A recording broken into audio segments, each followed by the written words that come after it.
시편 78편 70절에서 72절까지 같이 읽겠습니다. 시작.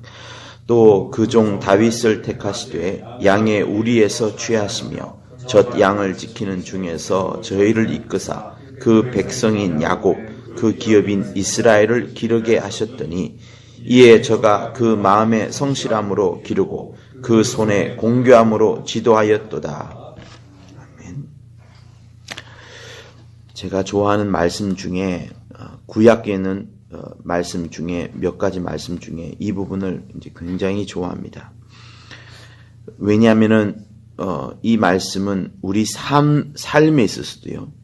내 믿음만을 건드리고 나의 신앙만을 어떤 조언을 하는 것이 아니고 우리의 인생, 우리의 그 하루하루 살아가는 그 삶에 있어서도 하나님이 우리에게 말씀해 주신 바가 크다고 여겨지기 때문에 이 말씀을 굉장히 좋아합니다. 좋아한다는 것은 저만 가르치는 것이 아니고 우리 아이들에게, 제게 맡겨진 하나님이 주신 그 아이들에게도 똑같이 전하는 그 말씀이기 때문에 그렇습니다. 베레아 대학원대학교에는 그 최고 영적 지도자 과정이라는 게 있어요. 굉장히 단어가 길죠. 최고 영적 지도자 과정. 그건 9자입니다. 그래서 이거를 줄이면 뭐 장로님들을 위해서 또 뭐 그죠? 대상이 주로 장로들이니까요. 안수집사도 아니고 장로들이니까 장로 과정이라고 하면 좋겠는데 그것을 최고 영적 지도자라고 하는 이유는 그 여러 가지 의미가 있습니다만 제일 중요한 것은 영적으로 우리가 정말 리더가 되어야 되겠다는 거. 그냥 세상에서의 리더가 아니라 영적으로 최고 지도자가 되어야 되겠다는 그 목표와 그 꿈이 있기 때문에 이름을 그렇게 길게 잡은 겁니다. 그래서 굉장히 심사숙고해서 감독님께서 또 신학교에서 결정한 부분인데 그 최고 영적 지도자라는 말 속에 제 나름대로는 많은 의미를 제 스스로 부여하고 있습니다. 그것이 뭐냐면 여러분들에게도 간혹 제가 말씀을 드렸지만 저는 잠자기 전에 꼭 그 침상 기도를 합니다. 침상 기도하는 방법은 굉장히 간단해요. 말씀을 보기도 하지만 주로 찬송가에 나오는 가사를 하나님의 메시지처럼 읽습니다. 어떤 때는 시처럼 읽기도 하고요. 그리고 그 메시지가 짧기 때문에 그 짧은 메시지를 머릿속으로 잠깐 기도하고 누워서 머릿속으로 기도하면서 그 메시지를 생각하면서 잠에 빠져듭니다. 그러면은 꿈결에도 하나님의 말씀이 어떤 때는 들리기도 하고요. 어젯밤에도 중간중간 일어났지만 그 불렀던 그 찬송가의 메시지가 내 심령을 평안하게 하면서 많은 영감을 주기도 하는 그것이 저에게는 제일 행복한 시간입니다. 그때 다시 말씀을 드리면 그 침상 기도할 때 그 시간을 저는 내 영혼이 최고의 시간, 내 심령을 최고 영적인 지도자의 시간으로 나를 막 만들어 갑니다. 세상에서는 내가 월급이 여러분들보다 훨씬 더 적을 수 있는 별 볼 일 없는 사람일 수도 있고 교회에서도 목사이긴 하지만 수많은 선배들이 있기 때문에 더 겸손한 위치에 있을 수밖에 없고 동생을 만나더라도 저보다 훨씬 더 많은 급여와 좋은 직장에 있기 때문에 또 부모님도 저보다는 훨씬 더 많은 재산을 갖고 있기 때문에 사실상 제가 내세울 것은 없지만 그러나 영적인 부분에 있어서는 세상의 어떤 부분이 아니라 영적인 부분에 있어서는 정말 최고 지도자가 되겠다. 영적인 부분에 있어서는 최고 영역을 가진 사람이 되겠다는 그 마음을 그 시간에는 품습니다. 그와 함께 또 여러분 그 시간에는 하나님이 주인이시기 때문에 하나님을 나의 왕이시요. 실제로 저는 보좌 앞에 가 있습니다.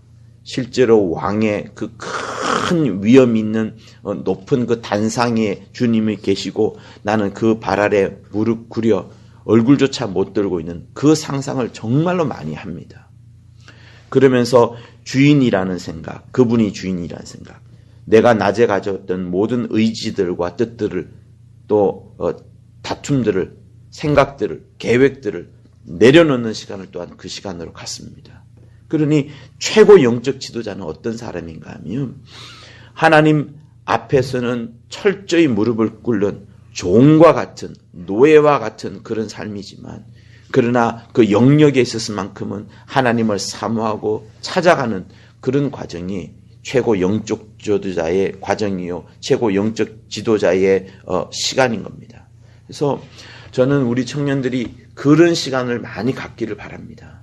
하나님 앞에 무릎을 꿇는 시간, 그리고 오늘 같은 이런 새벽에는 무엇을 기도하느냐면, 어젯밤에는 내가 하나님 앞에 무릎을 꿇는 시간이었고 내 영역을 키우는 시간이었다면, 이 새벽에는 이제 여러분들은 세상으로 돌아갑니다. 직장으로 돌아갑니다. 가정으로 돌아갑니다. 내가 머물고 있는 이 삶의 터전은 내가 단순하게 돈만 버는 곳이 아닙니다. 절대로 아닙니다. 내가 지금 머물고 있는 이 삶의 터전은 이곳에서 빛과 소금처럼 하나님의 영광을 드러내는 사람처럼, 비록 내가 여기서 전도지를 돌리지는 못하지만 사람들이 나를 볼 때에 하나님을 볼 수 있도록, 예수를 만날 수 있도록, 또 혹시나 누군가가 어려운 사람이 있을 때 그 어려운 문제를 해결해 주면서 나와 관계를 맺게 되고 그 사람에게 복음이 강력하게 전파되어지는 그런 역사가 일어날 수가 있는 겁니다. 그래서 삶을 놓고 기도하는 거예요. 하나님, 나의 소명, 내 직업 가운데 어떻게 하면 하나님을 드러낼 수 있겠습니까?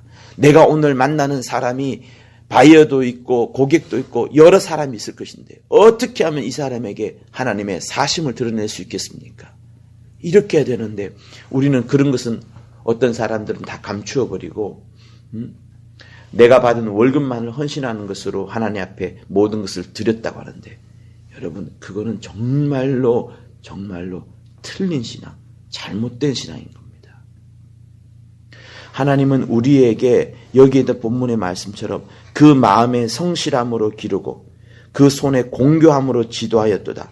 다윗이 그렇게 했어요. 마음의 성실함은 신앙을 말하는 겁니다.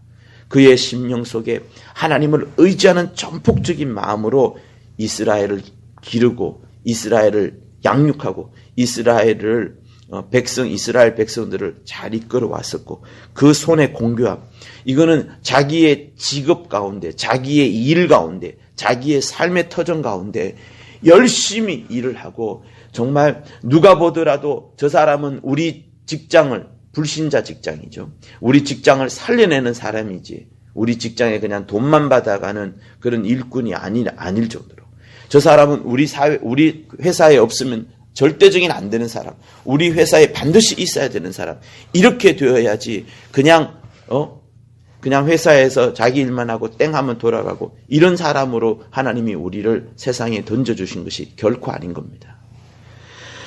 하나님께서 다윗을 딱 낙점할 때에 다윗이 왕으로 있을 모습으로 다윗을 낙점한 것이 아닙니다. 들판에서 아무도 없을 때, 오직 그의 주위에는 양들만 있을 때 다윗은 하나님께 말씀을 읽고 하나님의 말씀대로 살려하고 또 그 말씀대로 그가 기도하는 모습을 하나님이 보셨던 거예요. 양으로 있을 때 최고 영적인 그 지도자의 시간을 그가 가졌던 겁니다.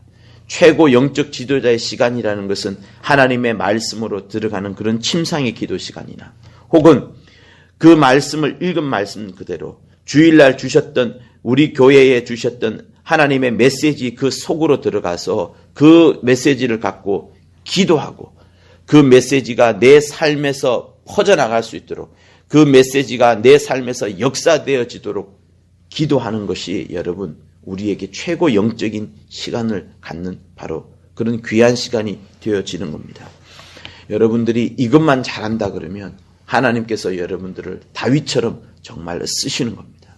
그래서 우리 교회가 지금 현재 어려운 일을 맡고 있지만 젊은 우리 청년들이 다시금 하나님의 말씀을 쫓고 말씀 그 아래에서 참된 믿음의 기도를 자기 삶에 막 투영을 하고요.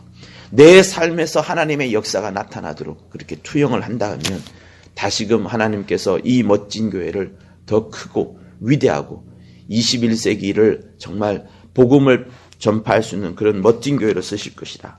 여러분을 쓰실 것이다 라고 확신을 하는 겁니다. 다시 한번 여러분에게 복음의 말씀을 읽어드리면, 이에 저가 그 마음의 성실함으로 기르고, 우리의 신앙을 말하는 겁니다. 마음의 성실함으로 이스라엘 백성을 양육하였고 자기 자신을 양육하였고요. 그 손에 공교함으로 지도하였다, 이렇게 말씀을 합니다. 여러분의 삶에 있어서도 결코 세상 사람들이 비난하는 것이 아니고 오히려 세상 사람들이 저 사람이 없으면 안 된다라고 말할 정도로 정말 멋진 신앙, 멋진 믿음의 일꾼이요, 멋진 또 여러분의 그 직장과 가정에서도 사랑받는 여러분이 되기